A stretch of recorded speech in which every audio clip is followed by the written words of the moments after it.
Ratusan personel gabungan berjaga mengawal eksekusi pengelolaan Pasar Butung, Kecamatan Wajo, Kota Makassar, Kamis, 1 Agustus 2024. Mereka berjaga di setiap sudut jalan Pasar Butung. Ada pula mobil water cannon disiagakan. Jalan masuk ke Pasar Butung pun diblokade.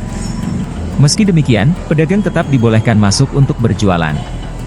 Pedagang di bagian timur masuk pertama mereka pun langsung berbondong-bondong membuka lodge jualannya.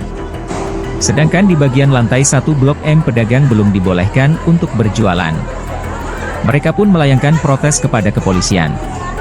Di lain sisi, polisi coba memberikan penjelasan dan menenangkan para pedagang. Konflik pengelolaan Pasar Butung antara kubu KSU Bina Duta versi Andri Yusuf dan KSU Bina Duta versi H. Irwan. KSU Bina Duta versi H. Irwan keluar sebagai pengelola sah berdasarkan putusan pengadilan. Humas Pengadilan Negeri Makassar, Sibali mengatakan, yang dieksekusi adalah kepengurusan pengelolaan Pasar Butung. Bukan eksekusi pedagang untuk diminta mengosongkan Pasar Butung.